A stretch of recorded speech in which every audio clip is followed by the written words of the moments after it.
but you will never search for your life. But you will never search for your life. But you will never search for your life. But you will never search for your life. But you will never search for your life. But you will never search for your life. But you will never search for your life. But you will never search for your life. But you will never search for your life.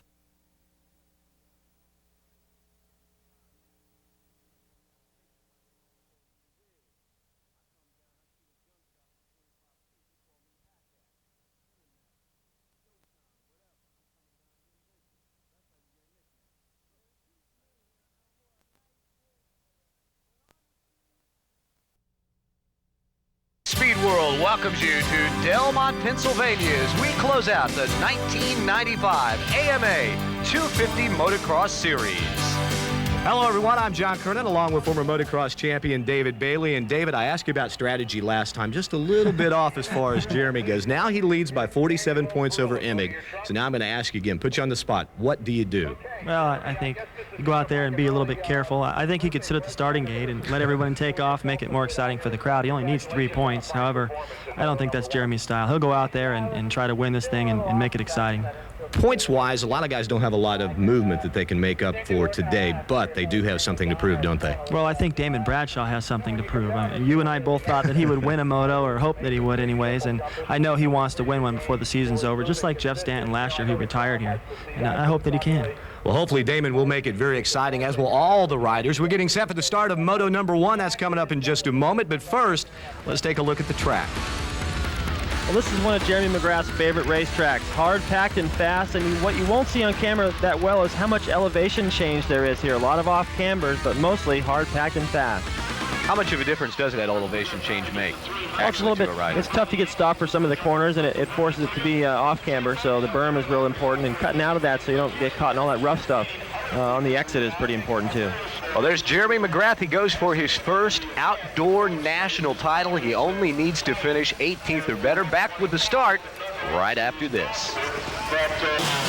We are getting set for the start of Moto number 1 here at Delmont, Pennsylvania, Steel City USA National. And there's Jeff Emig, second in the points. And David, it's pretty simple. He's got to go out and win both motos today to even have a shot at catching Jeremy. Right, and then Jeremy, as you see him there, trying to stay loose.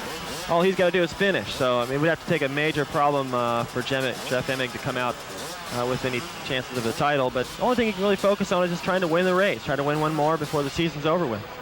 Well, there you get a look at the start as they'll come up the hill. The riders are getting in the set position. You hear the motors revving, ready to drop the gate, and there they go.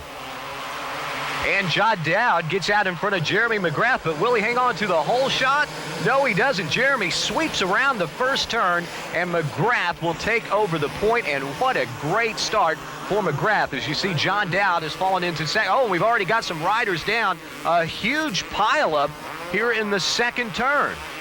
I don't recognize any of the top guys in there. That was Doug Boyson. It looked like number 44 getting underway, but that's a pretty big pileup, and that's one of those off-camber corners that I talked about earlier that just forces everybody to go wide. If one person, especially when they're all bunched up like that, gets a lot out of control, it's just a domino effect. Well, we said Jeremy McGrath is out front. Dowd is riding along in second. He's followed by Mike Kodrowski, and then a good start for James Dobb on that Honda of Troy motorcycle.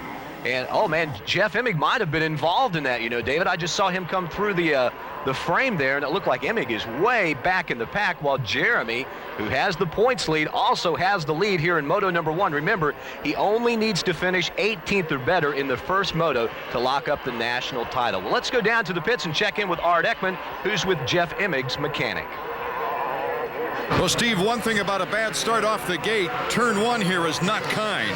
Yeah, he was a little late off the gate, and that just didn't help him. And then some guys went down just right here, and it seemed like he just got stuck in that. I'm not even sure where he's at, but he's a long way behind the leaders. Man, you can just hear the disappointment in Steve Butler right there after Emig, who's done a great job of fighting his way back this season, but it's going to make it awfully tough for him to catch McGrath, isn't it? Well, I think it would be impossible. You know, McGrath would have to fall a bunch of times or have a major problem, and the title you know, there's no shot at the title, and now that, you know, all they could really hope for was try to win the race, and it doesn't look like that's going to happen either, so why even bother, you know? I think he'd rather just go home now.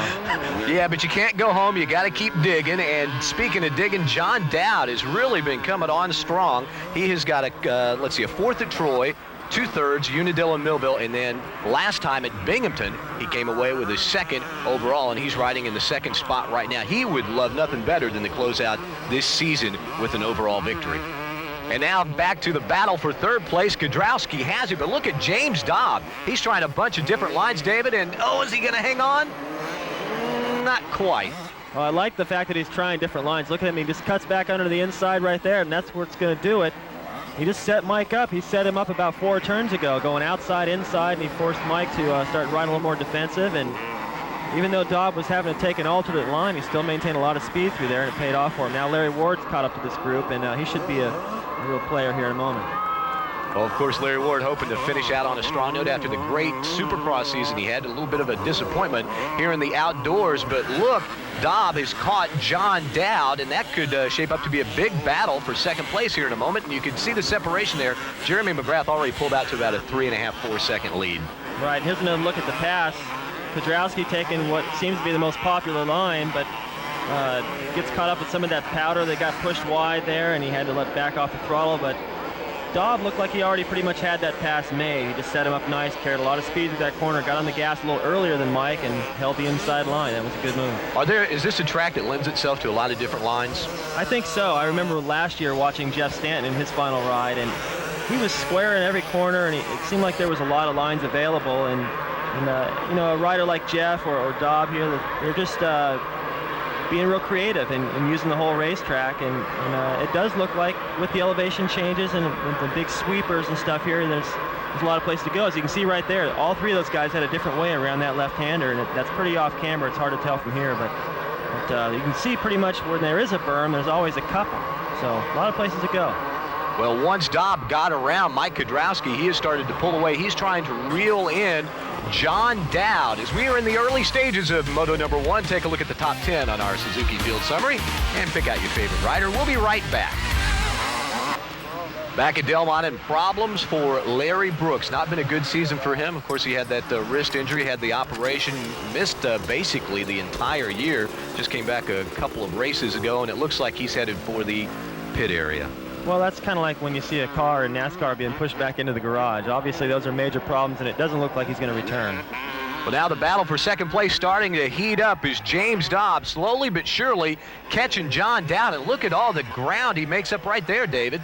Well, he just carries a lot more speed into some of the corners. You can see he comes into this corner a little wider, which allows him to carry more speed through the corner. Right here, he's coming in on the outside. He'll probably cut back to the inside. So he's just working an inside and outside, the same way he did with Mike Kiedrowski, and it worked for him there.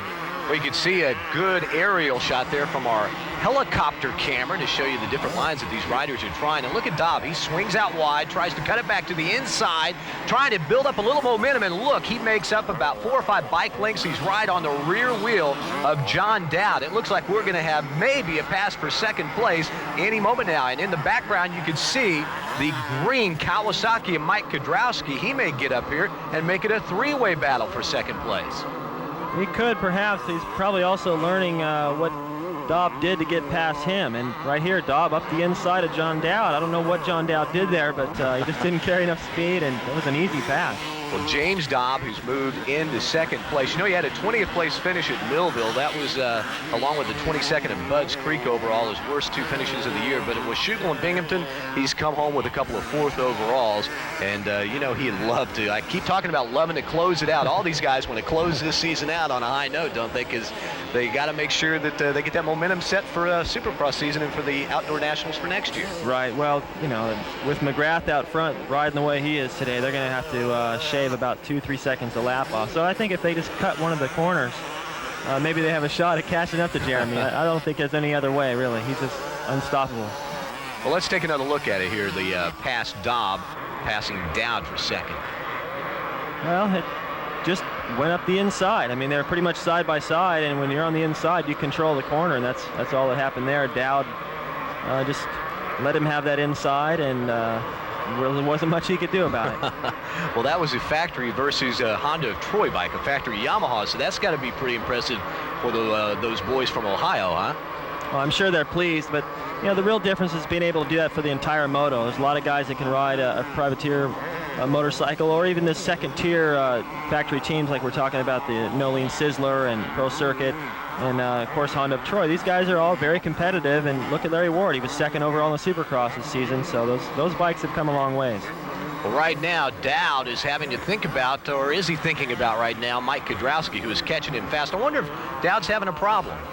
Well, he seemed to be going pretty fast in the beginning, and it's still fairly early in the moto. When you take off quick like that, and he was trying to hang on to Jeremy McGrath, wasn't able to run that pace, maybe his arm's pumped up. I've had that happen to me in the beginning, and everyone comes by you like a freight train, then you feel good at the end, and you're mad at yourself between motos. Well, let's check back a little further back in the top 10. You see Jeff Emig. Remember, he had some problems with a bad start, caught up in that big pile up in the second turn that must have involved, I'm guessing, probably half of the field. He has worked his way into the top 10 now. I believe he's running about 8th or 9th. And, boy, he's got a lot of making up to do. I think he's going to have to settle pretty much for second place. I think it's a foregone conclusion with Jeremy McGrath out front that he's got the championship basically in his back pocket. Yeah, I think so. And Emig, he still looks aggressive right here. It doesn't look like he's, his spirit has been broken at all by going down in the first corner. He doesn't have a whole lot to race for right here. I admire the fact that he's still charging hard, but you can see it's slightly dusty there further back in the pack. And I'd imagine he'll work through a lot of riders pretty quick because he's able to run such a lot faster pace, but then he's going to find a big opening up to the leaders, and I don't think he can close that gap. Well, after he made that one pass, he moved from 8th to 7th place. And we look back, you talk about not giving up and riding aggressively, back to Millville, when the bike was basically, for all intents and purposes, it was not destroyed, but it was unrideable. He still finished the moto. Yeah, he finished out of the points, finished 21st, but that showed a lot of drive, didn't it? That impressed me a lot. This is his first season on a 250, and it just looks like he cares a little bit more about it. He's trying even harder than Jeremy did last year in his first season on the 250, but Jeremy did so well indoors that I don't think it mattered too much. He just wanted to get the experience, and Emig has been a real challenge so far. Well, take a look at the top 10 on our Suzuki Field summary. We're nearing the midway point of Moto number 1 here at Delmont. Back after this.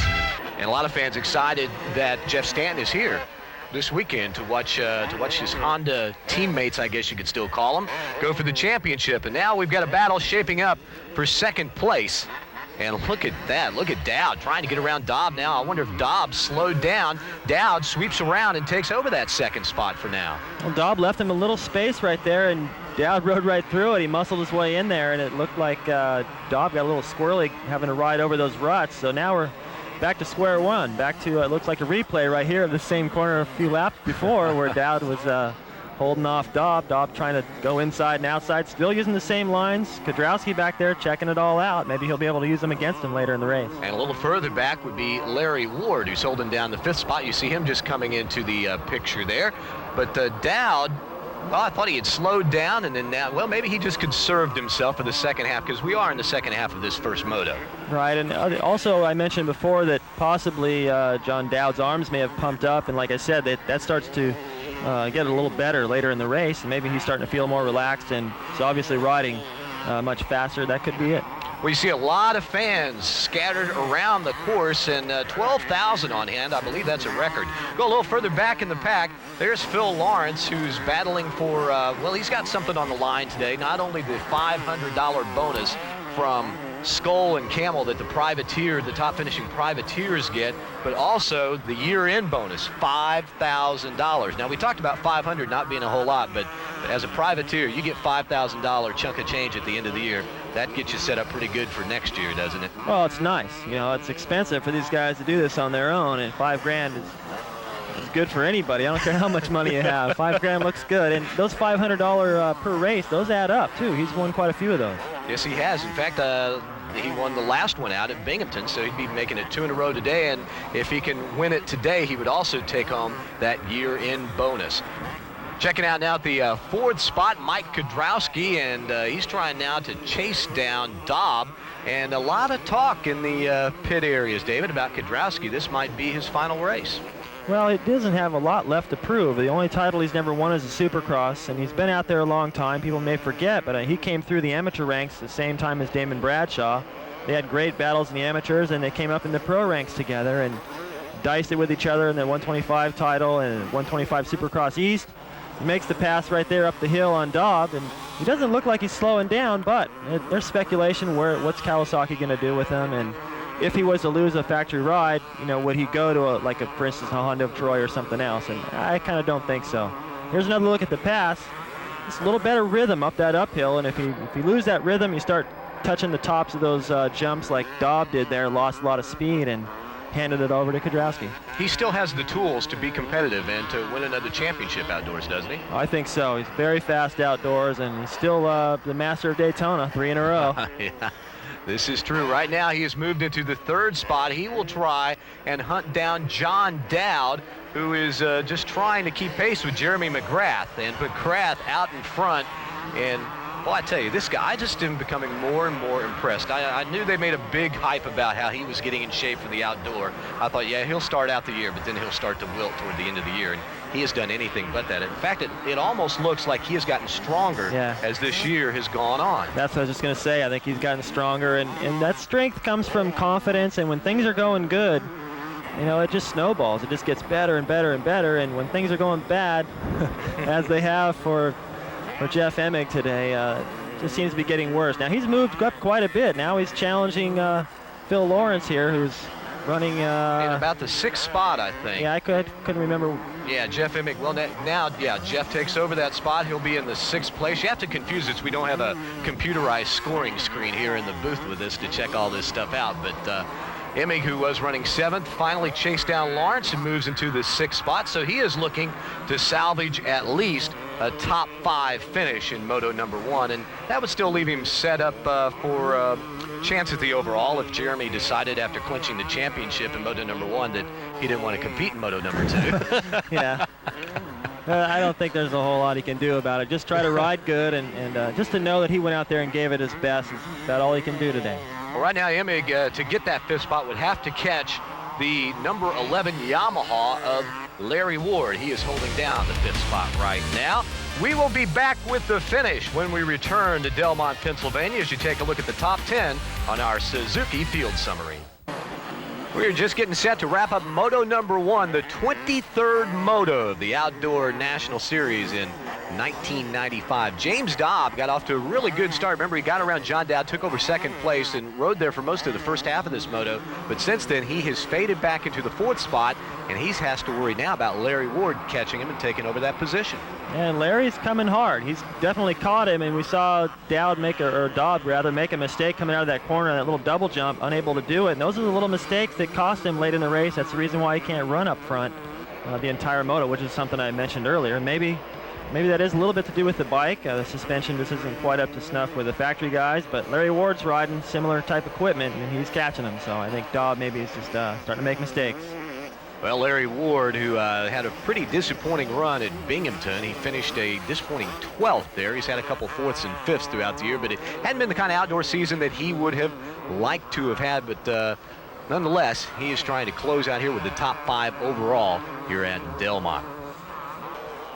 I don't think you should allow Jeremy McGrath to see your Honda riding tips, because it'll just make him even better than he is, and I can't imagine him being much better. Well, we're 1 lap away from crowning the 1995 AMA 250cc Outdoor National Champion. Jeremy McGrath is the leader, the points leader of the moto. He's won just about everything this year, 10 out of 22 motos. This would make it 11 out of 23. Well, he's shooting close to 50% now, and that's pretty much a moto every race, if you look at it, and that's pretty dominant. And, as the season began, I think there was plenty of competition, and that was pretty impressive. Now there's less riders out. In fact, I think I'm going to duct tape my feet to the pegs and go. I think I might be able to finish in the top 5. Everyone's missing. It's not Jeremy's fault, and he's riding fantastic, and what's he supposed to do, But I tend to look at the last half of the season and realize that Henry's not there, Albertine's not there, Bradshaw he's not here at this race. There's a lot of people missing, and that's going to make his job easier. But if they were there, I think he'd still be tough. Yeah, I started to say you can't take anything away from him just because these other guys had some problems. Because watching him ride, you know, yeah, LaRocco came back. He still rode competitively with LaRocco and actually rode better. Of course, LaRocco was trying to ride himself back into shape before he re-injured that knee. And I don't know. It's just tough to say. I know a lot of people have complained that we've been a little bit too tough on Jeremy this year. And Jeremy's probably been one of those who might have had a few complaints with what we've said. But like I said earlier, he's been very, very impressive. You know, this year his worst overall finish was his 6th at Hangtown. Well, yeah, that's a race where he was sick. And I think in one moto his helmet strap came undone and his helmet was floating around on his head. So, I mean, when you have a day like that and you still wind up 6th, and I remember he led the 2nd moto for quite a while. He got the whole shot, and you know, if that's one bad race, that's not very bad. I mean, look at Emmig's worst race, and he's going to end up 2nd. So, you know. Oh, look at that. Obviously very confident. I got another question for you. All right, another Supercross title. He wins the outdoor title in dominating fashion. Is he going to have too much confidence next year? Well, he's going to. I don't think it's. I'd rather have too much confidence than not enough, put it that way. And I think Jeremy's too smart to let anything go to his head and affect the outcome of next year. He knows what he wants. He's got the intimidation factor. I mean, every time somebody gets on the racetrack or even lines up next to him, they know Jeremy's going to be a real threat. Doesn't matter if it's raining or he's proved himself in every kind of condition. And I think that's just going to make him stronger next year. And I don't think Hondo or his mechanic, Skip Norfolk, would let him get cocky and turn that into a real problem. Well, I guess we could call him Intimidator number 2, and that's only fitting because look at his number plate for this year, 3. Of course, the Intimidator I'm talking about is from NASCAR. Dale Earnhardt drives the number 3. McGrath, the number 3 on the outdoor series this year. That will be changed here in, probably about 30, 40 seconds. Raises that left hand as he will lay claim to that number 1 plate for 1996. McGrath just on cruise control right now. It is almost in the history books as Jeremy stands up, comes around, the checkered flag is out. Jeremy McGrath has won Moto number 1 here at Delmont, and quite a moment as he also wraps up the 1995 AMA 250 Outdoor National title. And everybody from Honda gathered around congratulating McGrath. And I thought he might be celebrating a little bit more, but you got to be sure that Jeremy's really happy. Dowd comes home 2nd, followed by Kudrowski, Dobb, and Larry Ward. And rounding out the top 10, Emig manages a 6th place finish. Let's check in with Art Ekman, who's with the champ. Jeremy's dad coming in to congratulate him on winning the number 1 plate, of course. And Jeremy, in light of the criticism during your wins of Supercross titles that you weren't an outdoors rider in that light, is this maybe one of the sweetest victories of a championship that you can remember? Well, I know I definitely had to work hard for it. Supercross seems to come a little bit easier for me, and Nationals is something we really had to work at. You know, it's not just a stiff suspension, good bike package, you know, like it is in Supercross with little talent. Outdoor Nationals takes a lot of time testing, and the bikes, they got to be prepared every week over and over again. And you know, it's just a complete team that takes a whole effort. I finally put my mind to it, and I think it just helped everyone else work so much harder. Got a little smile on that tummy already? Yeah, it's nice. I still got another moto to go, but what do you plan to do in that moto? Well, I plan to win the next moto. That's my goal. I want to go out and try and do 1-1 again like I did last week. I know it'll probably be a little bit tough. I don't know what happened in that moto with Emig or anything, but next moto, you know, hopefully get a good start and be out in front. Did you have to make it look so easy? Well, I think my bike, 1-800 Collect, Fox, you know, Honda and Showa, they put a great package together, and my bike just handles so good, so they make it look easy. They make it easy for me to make it look easy. Congratulations on a great season. Thanks a lot. Well, it was a great season for Jeremy McGrath. Kind of a disappointing season for Mike Kudrowski, although he does come home in the 3rd spot in Moto number 1. He is standing by with Art. Well, Mike, in the heat of the day, how'd you feel out there taking the third place? I felt pretty good. The track's really slippery and dusty, and it's hard to ride when you're behind somebody. And kind of maybe rode a little bit cautious because of dust and stuff. Dowd was in front of me, and it was real dusty. And I couldn't see my lines. And I was making some mistakes. And once I kind of backed off a little bit, I rode a lot smoother and kind of conserved energy and be ready for the next moto. Mike, have you made a decision about next year? The rumors are hot and heavy about you wanting to retire a little bit. Yeah, I think I will be retiring, and I'll be doing some consulting work for Kawasaki and stuff, and helping out the other riders coming up. Well, it's been a fantastic, great career, and nice third place finish here. Yeah, it was a good race here. I had a good start and everything, and I didn't want to announce I was retiring. I didn't want a farewell tour thing and all that, and I just wanted to quit and get out of it, and I'll see the fans around. Surprise announcement there for Art Ekman. Good job, Art. We'll talk more about Kiedrowski because right now we have to pause to bring you these messages. We'll be right back. Back at Delmont, Pennsylvania, Art Ekman, David Bailey, and John Kernan. We're getting set for the start of Moto number 2. Of course, Jeremy McGrath won Moto 1 to lock up the championship. Art Ekman takes a closer look at McGrath's success story in '95. Jeremy McGrath brought to this year's Outdoor Nationals the credentials of a Supercross living legend. But he entered the season on a mission to prove to those doubters who questioned his overall greatness, saying the outdoors just isn't his thing. Yeah, and I've proved everyone wrong. Everyone always doubts me, and I like to come out and ride and put in a good showing, and it makes it all that much more sweeter when I win the first national. Now it's got all these guys thinking, and it's got me and my trainer, Gary Semix, on top of the world. In Supercross, McGrath brought innovations that changed the way riders looked at tracks, and he altered their jumping styles. After 3 straight titles in record time, McGrath revolutionized the sport. But in motocross, it was a different story. He had to adjust to others' proven techniques and styles. In Supercross, I can hit the lines, hit everything perfect most of the time.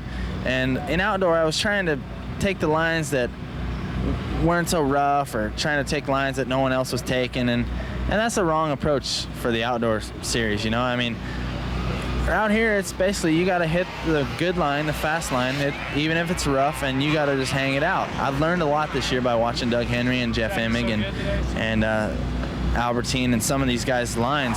A lot's been said about his training and getting physically ready for the more rugged of the seasons. But it's been his mental approach and ability to learn from others that's enabled him to turn the corner in motocross.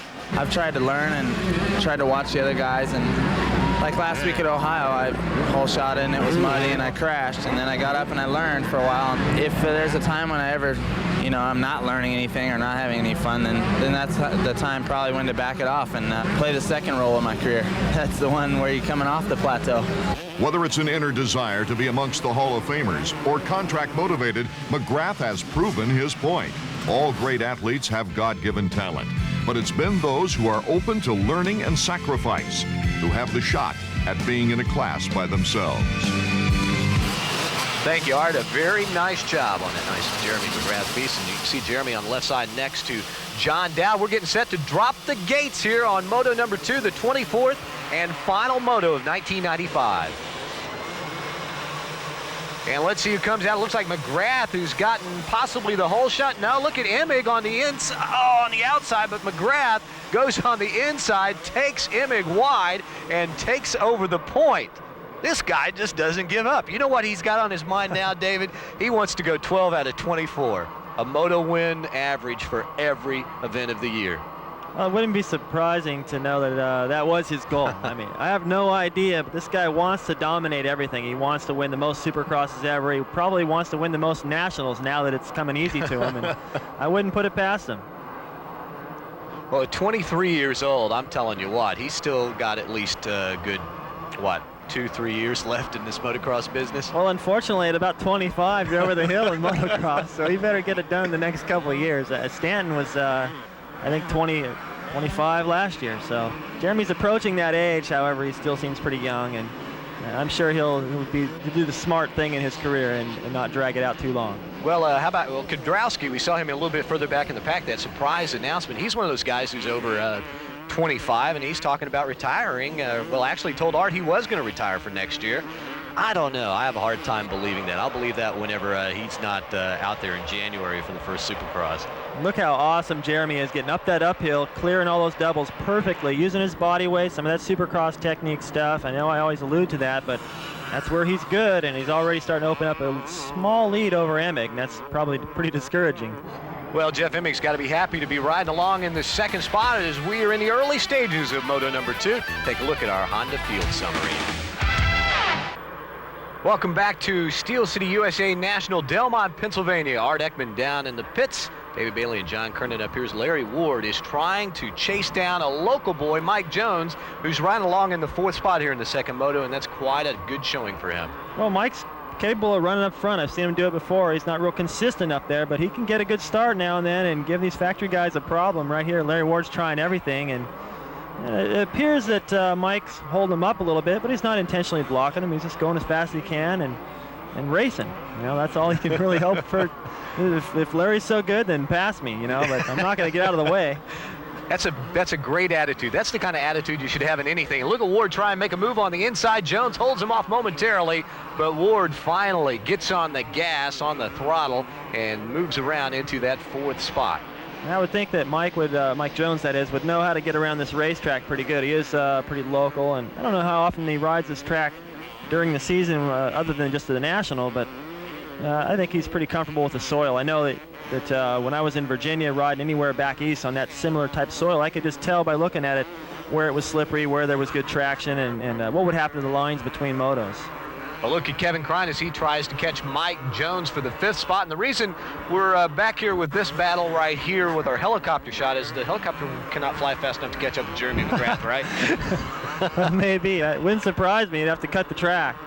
Hey, look at John Dowd. He got off to not too great a start. He's back in what looks to be about the 7th place. Krein has gotten around Jones, and Dowd now moves around. Dowd will go from 7th to 6th as Mike Jones fades back just a little bit. But what a ride for Kevin Krein up in the top 5. Good ride. Getting a little sideways coming down the hill. You can see where they water the track in spots, and it was just slick. And then Dowd came smoking around the outside, made that pass, used the whole racetrack. So he's on the gas right now, having to make up for kind of a lousy start. Well, look at Kevin Krein. Krein's one of these guys that you really, a true privateer, I guess you might say, but he's top 20 in the points. In fact, he sits 14th in the points and tied actually for 13th with Cliff Palmer as we came into here. So I guess that's something to write home about, isn't it? Well, top 15 in the points, top 13? Yeah, better than 16th or 20th, you know? I mean, it's not top 10, and when you're a privateer, you want the top 10 so bad, and it's tough to do week in and week out. Lawrence has done a pretty good job of getting in there, but I remember riding as a privateer. Anytime you can dice it with these guys, and, you know, occasionally the good guys don't get off the line that good, and you get to ride with them a little while, and that's your only shot you're going to do it, because it's not that likely to be run top 3 and dice with those guys, and you learn a lot just in a lap or two, just watching what they do, the lines they choose, and how hard they get on the gas. There's a lot of little things you can pick up like that in just a 30 seconds or a minute. What is it that makes one rider so much better than another? Can you put any one, can you finger one thing?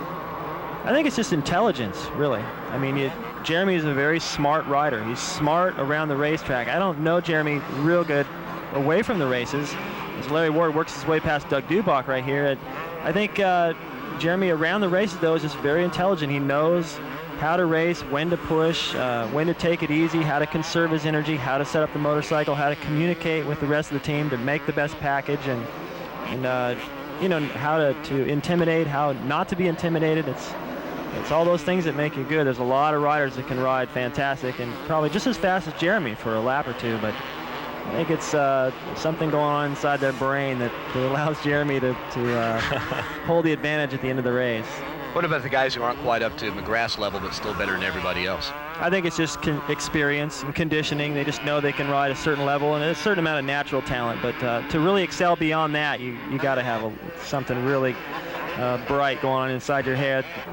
Well, I don't think you could argue that Mike Kiedrowski, one of the smartest and best riders on the circuit, he's fighting his way through the pack right now to a 3rd place finish in Moto number 1, and then making that surprise announcement about retirement to Art Ekman, and Art has more on that. Well, John, many of us are still in a small state of shock here in the second moto after Mike Kiedrowski, upon completion of moto number 1, announced his retirement. This would be his last race as an active rider. He will be with Kawasaki as a consultant. With us right now is mechanic Brian Lennis. And Brian, what a great career for Mike Kiedrowski, and he goes out in a very similar way of his personality. He doesn't want to make a big show of it. No, he's been bickering back and forth for the last 3 months to retire or not, and just the way things have been going, he felt that it would be better, and he's discussed it with his business manager and his family and myself over that time, and so he felt it would be better, and Kawasaki has given him a position where he'll be involved with the team, and he'll be out there with us next year, so it'll be a real good thing for him. Well, I just can't imagine. I mean, and yeah, he is over 25, and that's ancient in terms of motocross. But, you know, I wonder if we might see him racing something else. Earlier this year at Gainesville, he told me that he wanted to be like Dale Earnhardt. Earnhardt drives a stock car. Maybe I can hook Mike up and start his road to stardom on the NASCAR circuit. It wouldn't surprise me. There's a lot of guys that want to race cars when they're finished and that are racing cars. I know Jeremy's gone around and tested a few, and, you know, Kiedrowski's already flown with a Thunderbird, so I guess motocross would be pretty boring after that. Well, we are nearing the middle stages of Moto number 2 here at Del Monte. Take a look at the top 10 on our Honda Field Summary and pick out your favorite rider. It's McGrath atop the leaderboard, followed by Jeff Emig. Back with more after this. ESPN Speed World welcomes you back to the Steel City National as we put a period on the 1995 AMA 250 outdoor motocross season. Jeremy McGrath wrapped up the national championship in Moto number 1, and you would think he'd take it easy on the field, but no. He's out there leading Jeff Emig in Moto number 2, and John Dowd is trying to work his way through the field. Dowd, of course, finished in second in Moto number 1. There you get a good look at Jeremy, who's kind of pulled away from Jeff Emig. Let's check in with Art Ekman. Skip, it's not unusual to see Jeremy with such a lead, but to have Jeff Emig also, along with Jeremy, so far ahead of the rest of the pack. Yeah, you know, it's a far cry from what we had the first 2 or 3 nationals when, you know, you could throw a blanket over the top 6 guys. I guess when it comes down to crunch time, you know, the good guys are going to shine, and when it comes time to grunt, those are the 2 guys that have been doing it lately. And yeah, they're just they're way ahead of the rest of the field right now. Well, they're definitely way ahead of the field, but I think the riders that are missing from the show are the riders that sort of fill in that gap, and you know, that being all the other factory guys we talked about that are missing from this. And look at this little exchange here with Ward and Dow. These guys scrapping, riding as hard as they can in the final moto of the year for position. Larry Ward trying to just finish off the season with something good anyway. It's been pretty frustrating outdoors for him after having such a successful Supercross season.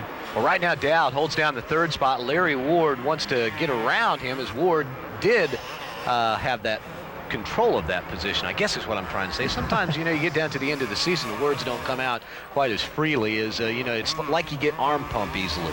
Lip pump. Yeah, lip pump. But right now we go back to take a look at 47. That's Kevin Krein. He's followed by Kyle Lewis. This is a battle for the 7th spot. Krein has it right now, and Kyle Lewis trying to work his way up into that position. A lot of good racing going on all over this track. Takes about 3 minutes for a lap. And look at Kyle. He just motors on by. That was, I guess, outpowered him, huh? Well, he outpowered him. He also stayed sitting down on the seat when he came up that first little set of doubles there. It's like stair steps all the way up that hill, and if you miss one, you really lose your momentum. And he stayed sitting down, compressed that suspension, and got a little extra lift to get over that clean. And once you get the drive off the backside of the jumps, you just it's easy to make a pass. And that's the place on the racetrack where McGrath really shines. He goes up there even faster than Lewis. And McGrath is gone. I think Emig is, and there he is there. He's already dropped off the pace. You can see he's looking around. He's not even looking where he's going. He's got a friend or somebody standing nearby the racetrack there, and just probably rather have this moto over with and get home and think he's riding the Trophy to Nations on the 250 for us in Czechoslovakia. So he's probably thinking ahead to that, where Jeremy has really nothing to lose by going out and taking a few chances and putting on a show for the crowd. How do you think we're set up for that competition? Well, a lot of people are surprised to see Ryan Hughes on a 500. I think personally that Ryan's going to do fantastic on a 500. He rides excellent on a 250. And the 500, I think, will humble him even a little more, and he'll ride actually probably pretty smooth. But he's going to have a lot of competition in that class. So I think Lamson is looking good. He just won the title here today on the 125. He would have to be a favorite. Emig's got to be a favorite for the 250. And he's been there quite a few times, so I think we're looking good. All right, well, hopefully the U.S. can pull that one out, sending over a good crop of riders over across the pond, as they would say. Jeremy McGrath continues to lead Moto number 2 as you check out the top 10 on our Honda Field Summary. We will be back at Delmont after this. Getting set to put the final period on the 1995 AMA 250 outdoor motocross season. Jeremy McGrath taking the white flag. He is on the final lap, about 3 minutes away from drawing the curtain closed. And what a fine way to wind up the season. This, if he can hang on here and Emig doesn't catch him, if Jeremy doesn't dump it, that's going to be 12 out of 24 moto wins.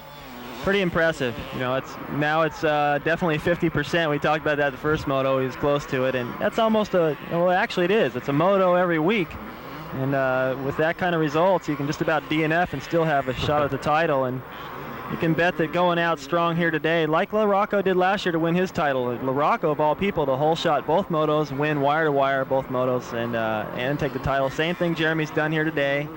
And this kid in the off-season likes to have his fun, and you can bet the party's going to begin as soon as this moto's over. Wonder if we'll get invited. No. I doubt it. No, it's exclusive, family and friends, and maybe not even family after at a certain point. I think he'll take his boat to the river and enjoy himself for a while, and he deserves it. After you won a title, what'd you do to celebrate? I worried about the next title. Man, you were just too boring, weren't you? Well, maybe, yeah, but, you know, I look back on my career and I have no regrets. And there was a lot of guys that were shooting for me, and, you know, I didn't have the luxury of riding around like Jeremy is right here. Most of the time I had somebody breathing down my neck to the last turn, and I think if I had looked back on anything and it would have changed something, I just would have savored some of those wins a little bit more, really appreciated them while they were happening instead of focusing on the next race. Would have had a little more fun, in other words. Yeah, well, I had plenty of fun hanging with O'Mara.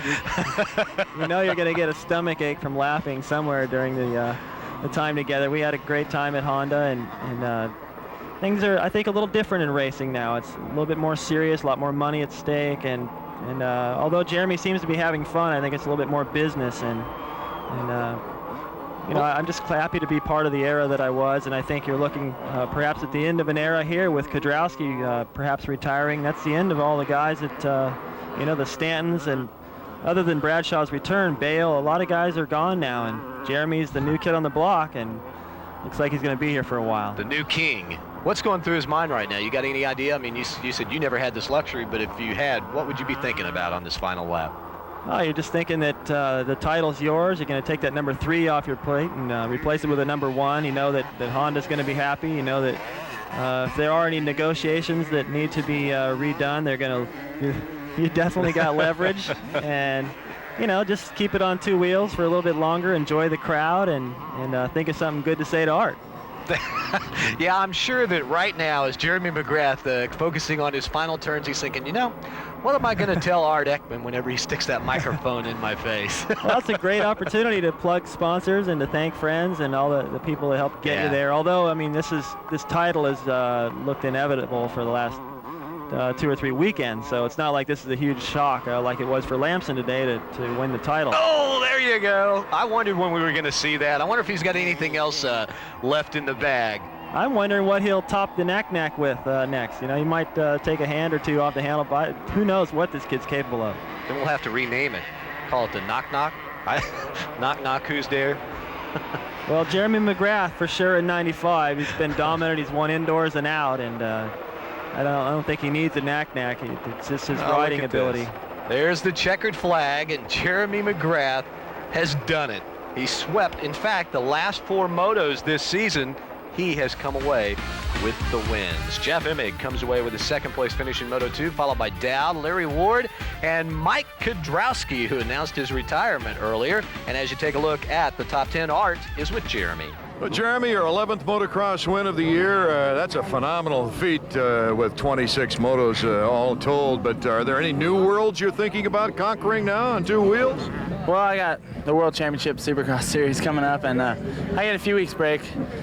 I'm going to take a weekend off, and then I got to go to Italy, and then I have 6 weeks off. So, and then after that's the World Championship. So I got some races to do, but I'm going to take them with ease, you know, kind of cruise, have some fun. You're not going to follow Jean-Michel Bayle then in the road racing? Oh, no, not just yet anyway. Skip, you got any questions for your rider? Do I have a job next year? Well, that's a dumb question. The championship team getting together to smile big as the family surrounds them here, ending a terrific, terrific national season. And some great racing today. McGrath, of course, won 1 overall, followed by Dowd. Jeff Emig rallies to a 3rd overall. Then it's Kiedrowski and Larry Ward. Lewis Dobb, Lawrence Duback, and Krein round out the top 10.